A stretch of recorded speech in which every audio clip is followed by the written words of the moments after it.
ನಮಸ್ಕಾರ. ನೀವು ನೋಡ್ತಾ ಇದ್ದೀರಾ ವೀಕೆಂಡ್ ಅಡ್ಡ. ನಾನು ನವಿತಾ ಜಿನ್. ಜನಸಾಮಾನ್ಯರಿಂದ ಹಿಡಿದು ಜನಪ್ರತಿನಿಧಿಗಳವರೆಗೆ, ಸೆಲೆಬ್ರಿಟಿಗಳಿಂದ ಹಿಡಿದು ಉದ್ಯಮಿಗಳವರೆಗೆ ವೀಕೆಂಡ್ ಅಡ್ಡದಲ್ಲಿ ಯಾರು ಏನ್ ಮಾಡ್ತಾರೆ, ಯಾವ ರೀತಿಯಾಗಿರ್ತಾರೆ, ಎಲ್ಲಿರ್ತಾರೆ ಇದನ್ನು ತಿಳಿಸುವಂತಹ ವೀಕೆಂಡ್ ಅಡ್ಡಾಗೆ ನಿಮ್ಗೆಲ್ಲರಿಗೂ ಪ್ರೀತಿಯ ಸ್ವಾಗತ. ನಾನಿವತ್ತು ಒಂದು ಬ್ಯಾಂಡ್ ಅಲ್ಲಿ ಇದ್ದೀನಾ, ಎಲ್ಲಿದ್ದೀನಿ, ಏನಿದೆ ಇದಿಷ್ಟೆಲ್ಲ ಮುಂದೆ ಇದೆಯಲ್ಲ ಅಂತ ಅನ್ಕೊಳ್ತಿದ್ದೀರಲ್ಲ.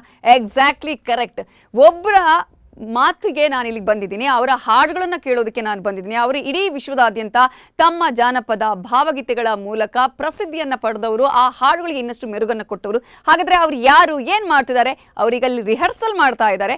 ಅವರ ಹಾಡುಗಳ ಜೊತೆಗೆ ಈ ಮಾತುಕತೆಯನ್ನು ಕೂಡ ಮುಂದುವರಿಸ್ತೀನಿ. ಇಡೀ ಕರ್ನಾಟಕವನ್ನ ಜಗತ್ತಿನಾದ್ಯಂತ ಭಾವಗೀತೆಗಳ ಮೂಲಕ, ಜಾನಪದ ಗೀತೆಗಳ ಮೂಲಕ ತನ್ನದೇ ಆದ ಶೈಲಿಯಲ್ಲಿ ಪಸರಿಸಿರುವಂತಹ, ಆ ಹಾಡುಗಳನ್ನು ಇನ್ನಷ್ಟು ಪ್ರಖ್ಯಾತಿಗೊಳಿಸಿರುವಂತಹ ವಾಸು ದೀಕ್ಷಿತ್ ಅವರು ನನ್ನ ಜೊತೆ ಇದ್ದಾರೆ. Musician, composer, actor, director, film maker, singer. ಇದನ್ನಂತ ನಾನು ಹೇಳಬೇಕಾಗಿಲ್ಲ. ಅವರನ್ನ ನನ್ನ ಕಾರ್ಯಕ್ರಮಕ್ಕೆ ವೆಲ್ಕಮ್ ಮಾಡ್ತಾ ಇದ್ದೀನಿ. Welcome to the show. ನಮಸ್ಕಾರ. ಹೇಗಿದ್ದೀರಾ?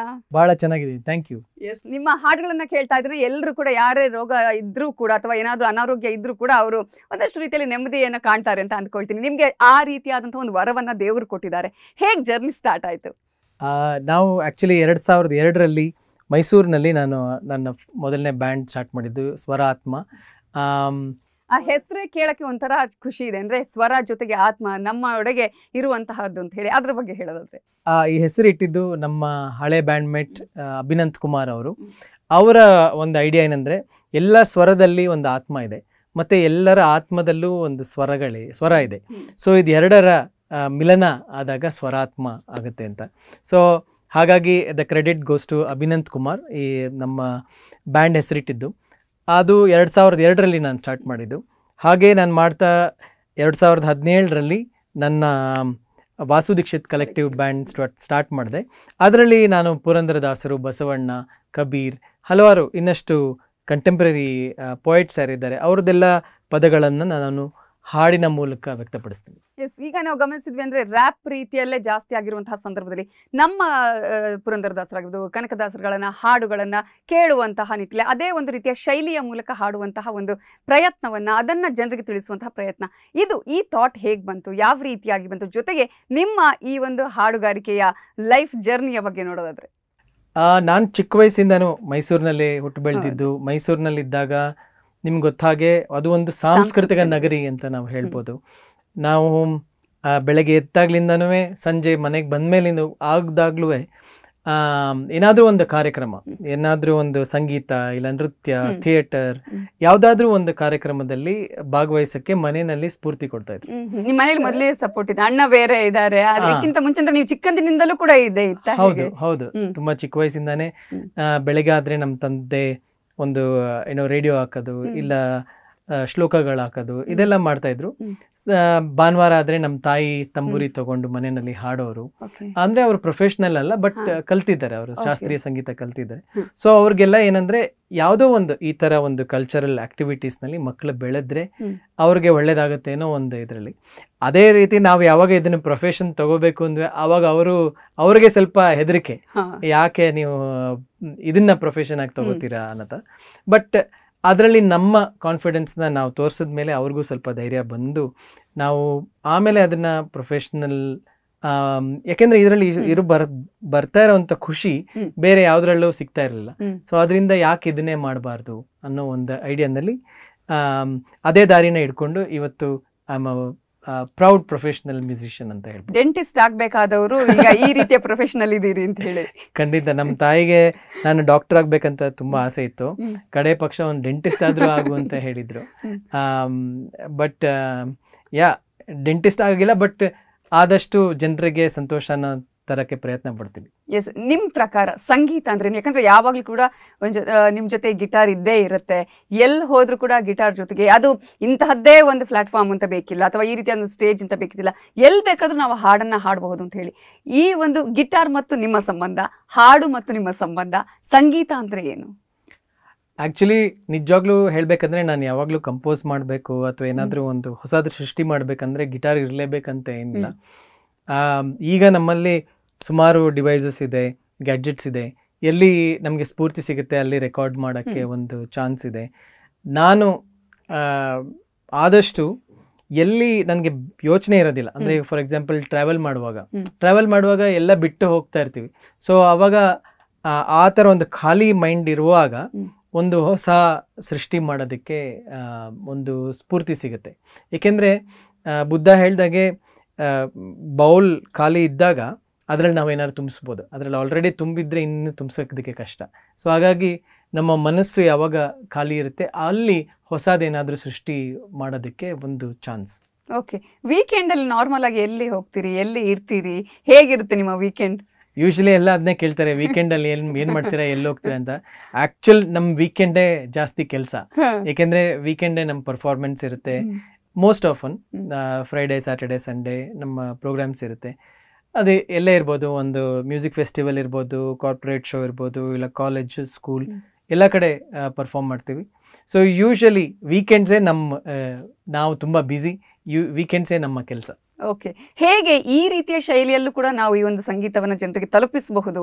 ಜಾನಪದ ಗೀತೆಗಳು ಅಥವಾ ಶರೀಫರ ಗೀತೆಗಳಾಗಿರ್ಬೋದು, ದಾಸರ ಪದಗಳನ್ನು ಜನರಿಗೆ ತಲುಪಿಸುವಂತಹ ರೀತಿಯ ಈ ಆಲೋಚನೆ ಬಗ್ಗೆ ನನಗೆ ನಾನು ಚಿಕ್ಕ ವಯಸ್ಸಿಂದನೂ ಪುರಂದರದಾಸರದು, ಬಸವಣ್ಣ ಇದೆಲ್ಲ ಕೇಳಿ ಬೆಳೆದಂಥವನು.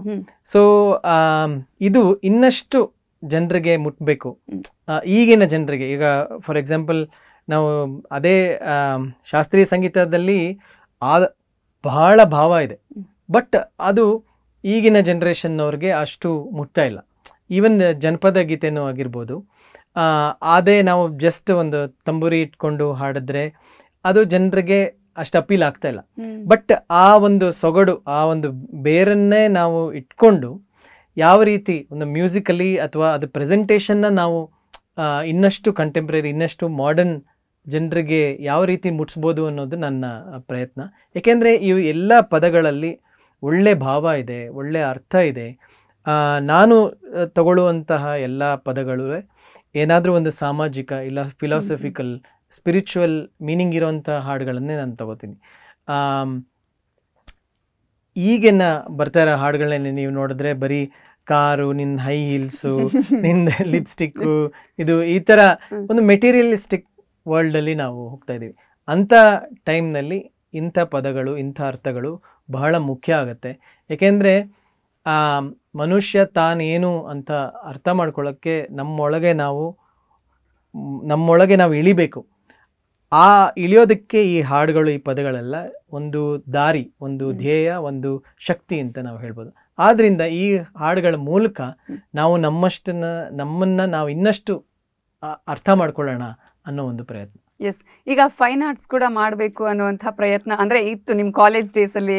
ಆ ಒಂದು ಪ್ರಯತ್ನದಲ್ಲಿ ಅಮ್ಮ ಏನು ಹೇಳಿದ್ರು? ಅಂದರೆ ನಾನೆಲ್ಲ ಕೇಳ್ಪಟ್ಟೆ, ನೀವಂದರೆ ಫೀಸ್ ಇಟ್ಟು ಹೋಗಿದ್ರು ಮನೆಯಲ್ಲೇ ಇದ್ದಂತಹ ಸಂದರ್ಭದಲ್ಲಿ ಅಂತ ಹೇಳಿ. ಅವ್ರಿಗೆ ಅದು ಮಾಡಬೇಕು ಅಂತ ಆಸೆ ಇತ್ತಾ? ನೀವು ತಪ್ಪಿಸ್ಕೊಳ್ಳೋದಕ್ಕೆ ಲಾಸ್ಟ್ ಡೇ ಅಂತ ಹೇಳಿದ್ದ, ಹೇಗೆ? ಇಲ್ಲ, ಆ್ಯಕ್ಚುಲಿ ನಾನು ಮನೆಯಲ್ಲಿ ಹೇಳಿರಲಿಲ್ಲ ಈ ಥರ ಫೈನ್ ಆರ್ಟ್ಸ್ ಕಾಲೇಜ್ಗೆ ಹೋಗ್ತೀನಿ ಅಂತ. ಹೇಳ್ದೇನೆ ನಾನು ಎಂಟ್ರೆನ್ಸ್ ಎಕ್ಸಾಮ್ ಬರೆದು ಆಮೇಲೆ ಅದು ಫೀಸ್ ಕೊಡೋಕ್ಕೆ ಕೊನೆ ದಿನ ಇರಬೇಕಾದ್ರೆ ಮನೆಯಲ್ಲಿ ಹೇಳಿದೆ, ನಾಳೆ ಲಾಸ್ಟ್ ಡೇ ನಾನು ಈ ಥರ ಸೆಲೆಕ್ಟ್ ಆಗಿದ್ದೀನಿ ಅಂತ. ಅದು ಗೌರ್ಮೆಂಟ್ ಕಾಲೇಜ್, ಮೈಸೂರಿನ Chamarajendra academy of visual arts, CAVA. ಅಲ್ಲಿ ಫೀಸ್ ತುಂಬಾ ಕಮ್ಮಿ. ಸೊ ನಮ್ಮಮ್ಮ ಏನೋ ಒಂದು 2 ತಿಂಗಳು ಮಾಡಿಬಿಟ್ಟು ಆಮೇಲೆ ಬಿಟ್ಬಿಡ್ತಾನೆ ಅನ್ನೋ ಒಂದು ಐಡಿಯಾನಲ್ಲಿ ಇದ್ದರು. ಸೊ ಕೊನೆಗೆ ಅವರು ಆಯಿತು, ಅಲ್ಲಿ ಫೀಸ್ ಇಟ್ಟಿದ್ದೀನಿ, ತಗೋ ಹೋಗು ಅಂತ ಹೇಳಿದ್ರು. ಸೊ ಅವ್ರಿಗೆ ಅಷ್ಟು ಇಷ್ಟ ಇರಲಿಲ್ಲ. ಬಟ್ ಆಮೇಲೆ ನಾನು ಯಾವ ರೀತಿ ಇಂಟ್ರೆಸ್ಟ್ ತೋರಿಸ್ದೆ, ನನ್ನ ಫೈನ್ ಆರ್ಟ್ಸ್ನಲ್ಲಿ ನಾನು ಎಷ್ಟು ಸಮಯನ ಕಳೆದೆ ಅಂತ ಹೇಳಿದ್ರೆ, ಅವರು ಹೇಳ್ತಾ ಇದ್ರು, ಇದೇ ಟೈಮ್ನ ನೀನು PUC ನಲ್ಲಿ ಮಾಡಿದರೆ ನೀನು ಡಾಕ್ಟರ್ ಆಗಿಬಿಡ್ತಾ ಇದ್ದೆ ಅಂತ. ಸೊ ನನಗೆ ಆಗ ಅದರ ಇಂಟ್ರೆಸ್ಟ್ ಇದ್ದಿದ್ದರಿಂದ ಅದಕ್ಕೆ ಅಷ್ಟು ಸಮಯ ಕೊಡೋಕ್ಕೆ ನನಗೆ ಸಾಧ್ಯವಾಯಿತು. ಸೊ ಮನೆಯಲ್ಲಿ ಫಸ್ಟ್ ಅವ್ರಿಗೆ ಅಷ್ಟು ಐಡಿಯಾ ಇಲ್ಲ, ಯಾಕೆಂದರೆ ಇವಾಗ ಎಲ್ಲರಿಗೂ ಎಲ್ಲ ಪ್ರೊಫೆಷನಲ್ಲೂ ಎಕ್ಸ್ಪೋಜರ್ ಇದೆ.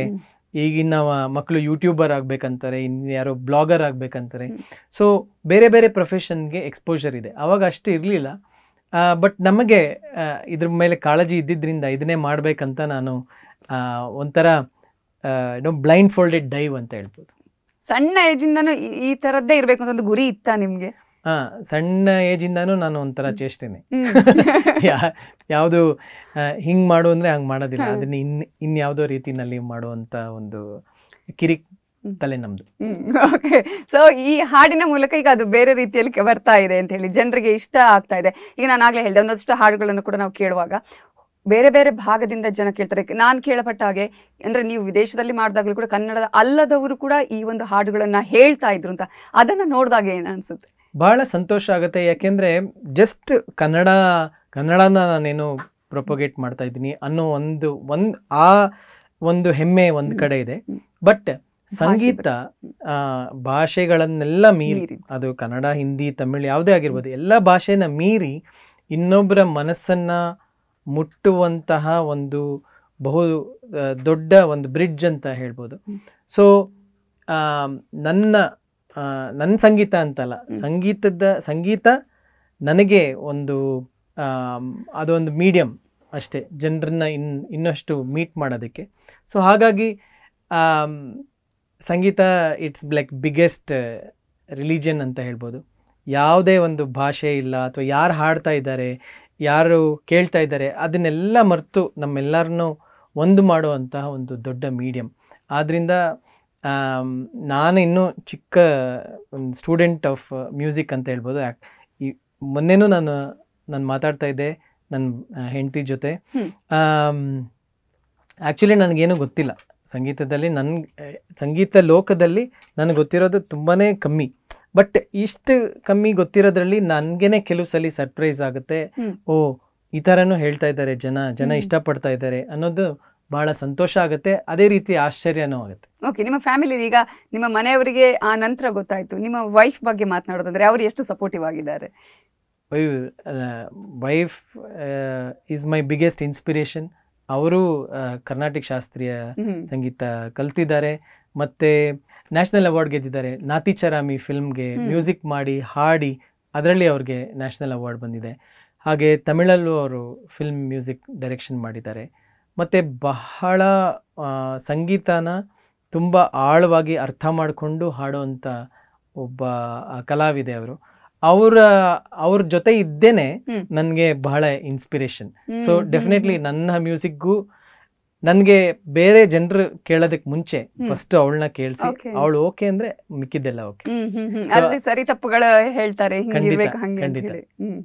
ಸೊ ಒಂದ್ ಕಡೆ ಮನೆಯಲ್ಲಿ ಅಮ್ಮ ಇದೆಲ್ಲ ಗೊತ್ತಾದ್ಮೇಲೆ ಸಪೋರ್ಟ್ ಮಾಡಿದ್ರು, ಈಗ ವೈಫ್ ಕೂಡ ಇದ್ದಾರೆ ಮನೇಲಿ. ಇನ್ನೊಂದ್ ಕಡೆ ನೋಡಿದ್ರೆ ನಾವು ನಿಮ್ಮ ಅಣ್ಣ ಕೂಡ ಈ ಫೀಲ್ಡ್ ಅಲ್ಲೇ ಇರುವಂತವರು.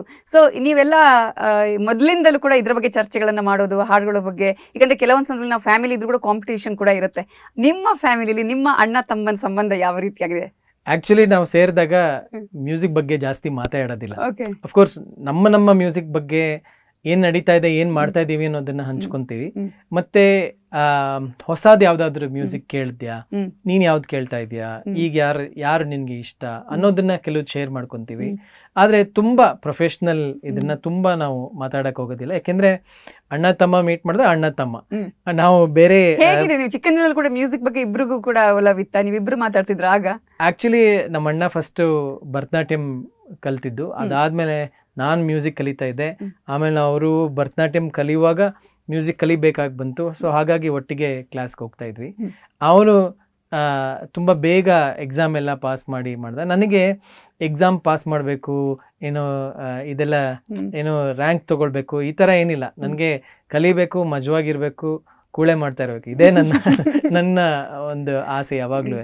ಸೊ ಹಾಗಾಗಿ ಅವರು ಮ್ಯೂಸಿಕ್ ಎಕ್ಸಾಮ್ ಪಾಸ್ ಮಾಡಿ, ಡ್ಯಾನ್ಸ್ ಎಕ್ಸಾಮ್ ಪಾಸ್ ಮಾಡಿ ಎಲ್ಲ ಮಾಡಿದ್ರು. So is also A great inspiration. ಯಾಕೆಂದರೆ ನಾವೇ ಹಾಡನ್ನು ಕ್ರಿಯೇಟ್ ಮಾಡ್ಬೋದು, ನಾವೇ ಹಾಡನ್ನ ಕಂಪೋಸ್ ಮಾಡ್ಬೋದು ಅಂತ ತೋರಿಸ್ಕೊಟ್ಟಿದ್ದು ನಮ್ಮ ಅಣ್ಣನೇ.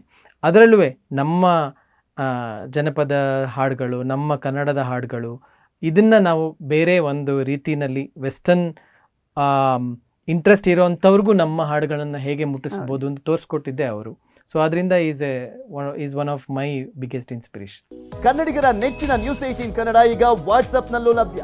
ಕರ್ನಾಟಕ, ದೇಶ ವಿದೇಶಗಳ 360 ಡಿಗ್ರಿ ಸುದ್ದಿಯ ವಿವರಗಳನ್ನ ನಿಮ್ಮ ಕೈ ಬೆಳುಗಳಲ್ಲೇ ಪಡಿಲಿಕ್ಕೆ ಈ QR ಕೋಡ್ ಅನ್ನ ಸ್ಕ್ಯಾನ್ ಮಾಡಿ, ನಮ್ಮ ಚಾನಲ್ ಫಾಲೋ ಮಾಡಿ, ನೋಟಿಫಿಕೇಶನ್ ಆನ್ ಮಾಡಿ.